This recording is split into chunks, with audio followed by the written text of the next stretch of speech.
Assalamualaikum warahmatullahi wabarakatuh. Kita masuk materi sejarah kelahiran Pancasila. Latar belakang lahirnya Pancasila dimulai pada masa sejarah awal, masa kerajaan Nusantara, masa penjajahan, dan masa kebangkitan nasional.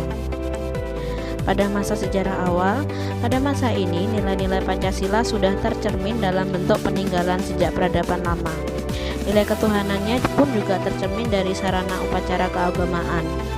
Nilai kemanusiaannya, nilai persatuannya juga berkembang terlihat dari jejak-jejak peradaban lama. Seperti contohnya ditemukan lukisan di dinding gua dan peninggalan-peninggalan berupa patung purba. Pada masa kerajaan Nusantara, kemakmuran bangsa Indonesia makin meningkat ketika sudah memasuki akhir abad ke-7. Di Sumatera muncul kerajaan besar yaitu Kerajaan Sriwijaya, kemudian disusul kerajaan Wangsa Sanjaya dan Wangsa Sailendra yang ada di Jawa. Kemudian kerajaan kembar itu membangun Candi Borobudur sebagai candi umat Buddha terbesar yang ada di dunia. Candi Prambanan sebagai candi umat Hindu. Candi-candi tersebut menunjukkan adanya nilai-nilai ketuhanan, kemanusiaan, persatuan, kerakyatan, dan juga keadilan sosial. Setelah itu hadir juga kerajaan Islam seperti Samudra Pasai, Demak, dan Ternate. Agama Islam, bahasa Melayu berkembang ke seluruh Nusantara. Budayawan W.S. Rendra menyebutkan zaman Demak sebagai zaman Renaissance, artinya kebangkitan Nusantara, karena pada saat itu perdagangan kesenian berkembang pesat termasuk kesenian wayang. Nilai ketuhanan, kemanusiaan, persatuan, kerakyatan, dan juga keadilan sosial juga berkembang sangat baik. Kemudian kita masuk ke masa penjajahan. Makmurnya negeri ini mengundang orang asing untuk datang dari negaranya ke Indonesia. Ada beberapa negara yang datang ke Indonesia, ada negara Tiongkok, India, Arab, dan lalu negara-negara Eropa. Bangsa-bangsa Eropa kemudian mulai menjajah Nusantara.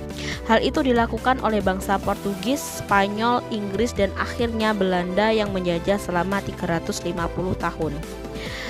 Karena adanya penjajahan itu, kemudian muncullah perlawanan-perlawanan yang bersifat kedaerahan. Nilai-nilai ketuhanan sangat kuat. Pada saat itu pahlawan berjuang menegakkan nilai kemanusiaan dan nilai persatuan juga. Di masa kebangkitan nasional, pada abad ke-20, upaya untuk melawan penjajah tidak lagi menggunakan perang, tidak lagi menggunakan fisik, melainkan mereka melalui gerakan politik. Budi Utomo yang diprakarsai oleh Wahidin Sudirohusodo berdiri pada tanggal 20 Mei 1908. Disusul dengan Syarikat Islam, kemudian Muhammadiyah, Ahmadiyah yang didirikan atau dipimpin oleh Kiai Haji Ahmad Dahlan, ada Nahdlatul Ulama yang dipimpin oleh Kiai Haji Hasyim Asy'ari, kemudian Dovis Dekker, Cipto Mangunkusumo, dan Ki Hajar Dewantara mendirikan Indische Partij. Setelah mereka mendirikan ini, kemudian mereka bertiga diasingkan ke Belanda. Pulang dari tanah air, Ki Hajar Dewantara mendirikan sekolah taman siswa. Tidak hanya itu, Abdul Muiz Marah Rusli dan para penulis balai pustaka berjuang melalui karya sastranya. Mereka ingin menyadarkan masyarakat agar terus berjuang untuk merdeka. Puncaknya, pada tanggal 28 Oktober 1928, ada Sumpah Pemuda.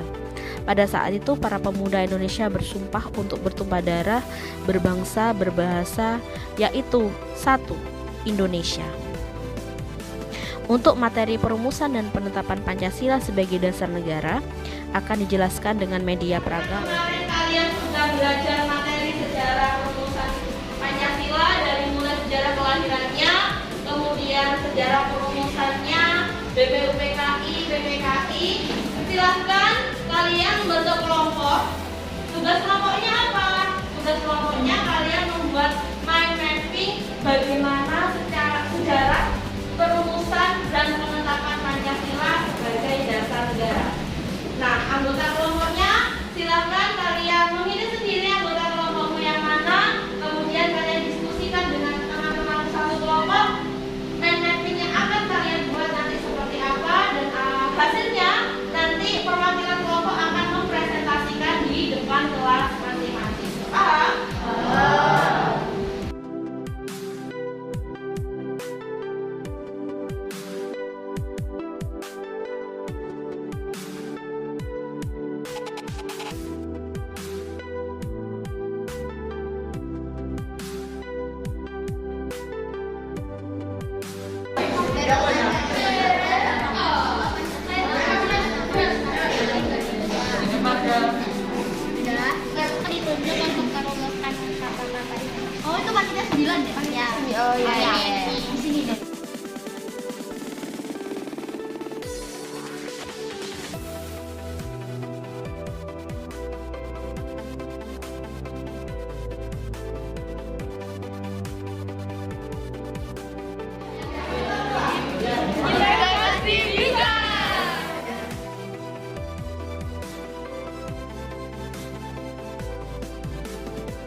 diketuai oleh Rajiman Wedyo Diningrat dengan wakil ketuanya Ichi Bangase Yoshio. Lalu tugasnya adalah menyelidiki dan mempersiapkan hal-hal yang berkaitan dengan kemerdekaan. Contohnya adalah dasar negara, undang-undang dasar, wilayah negara, dan lain-lain. Selanjutnya tanggal 28 Mei 1945, Jenderal Itagaki, Panglima Tentara ke-7 yang bermarkas di Singapura.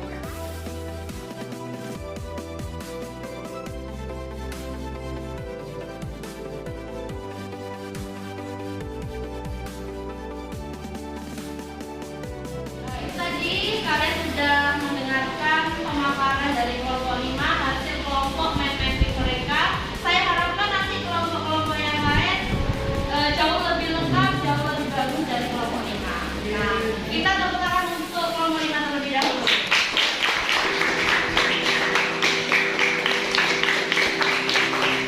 Terima kasih kelompok 5, disarankan kembali ke tempatnya masing-masing.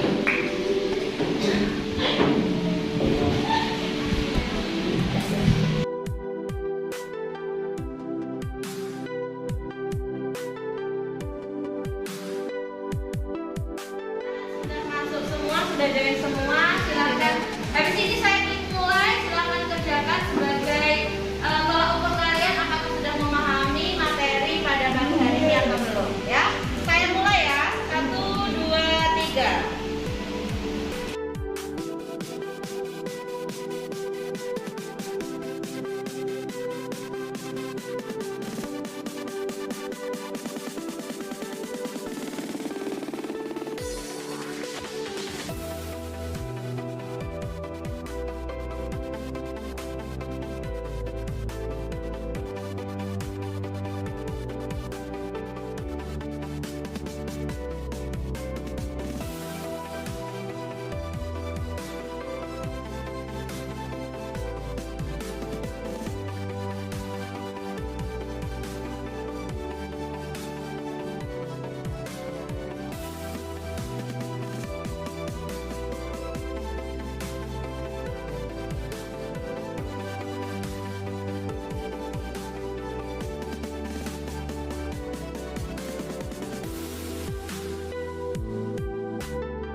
Baiklah anak-anak, kalian sudah mengerjakan puisi dan saya lihat hasilnya juga lumayan bagus-bagus. Berarti kalian sudah sedikit banyak memahami materi pada pagi hari ini. Materinya sampai sini dulu. Terima kasih atas semangat kalian, terima kasih atas tugas kelompok yang sudah kalian lakukan dengan baik. Minggu depan kita akan diskusi kembali tetapi dengan tema yang berbeda, yaitu bagaimana sidang panitia 9 merumuskan tata urutan dari sila-sila Pancasila menjadi dasar negara. Silakan sampai rumah dipelajari kembali, ada di buku